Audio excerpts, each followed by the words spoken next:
মনে পড়েছে। এবার আমি শ্বেত গোপী বলে তাকে নাম করেছি। যেই না নাম জিজ্ঞাসা করেছি, বলছি গোবিন্দ আমার নাম হলো শ্বেত গোপী, শ্বেত গোপী, শ্বেত গোপী। শ্বেত গোপী, শ্বেত গোপী নামে তো আমরা কোনোদিন কাউকে দেখিনি, তাহলে শ্বেত গোপী যখন দেখতে কেমন? এই শ্বেত গোপীকে দেখতে হবে। তাহলে কেমন করে দেখবো? বলে শ্বেত গোপী, তুমি যে শ্বেত গোপী, তোমার এই মুখটা দেখো, তাহলে তো চিনতে পারবো। বলে না না, আমি কখনো ঘোমটা তুলবো না। এই ঘোমটা তুললে আমার মুখের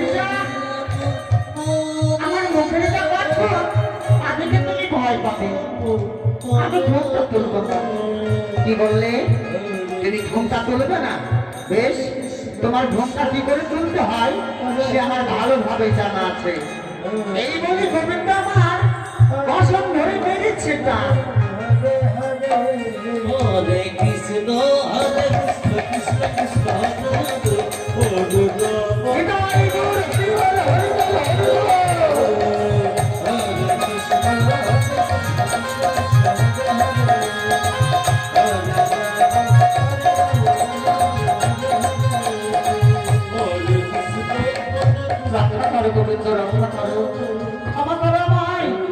আমি বড় ভুল করেছি গোবিন্দ, আমায় ক্ষমা করো।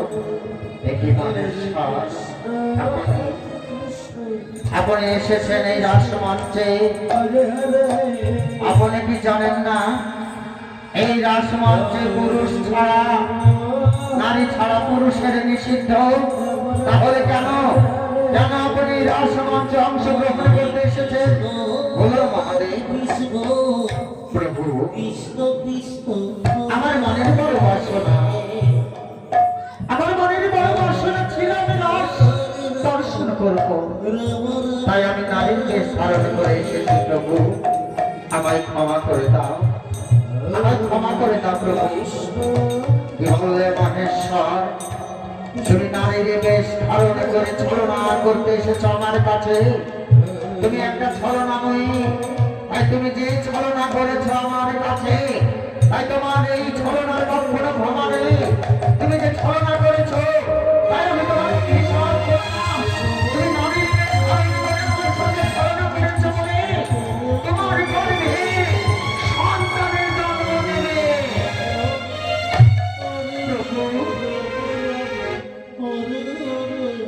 তুমি কি অভিশাপ করলে প্রভু?